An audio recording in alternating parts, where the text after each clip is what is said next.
upang maibahagi ang aking karanasang makapagtapos sa Alternative Learning System o ALS.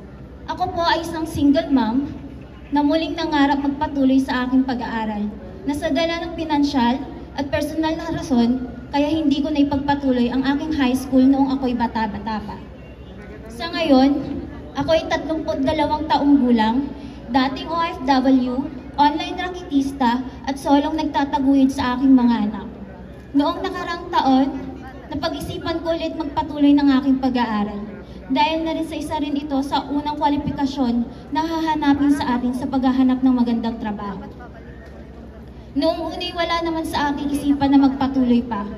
Dahil ako naman ay nagkaroon na ng experience sa pangingibang bansa bilang domestic helper.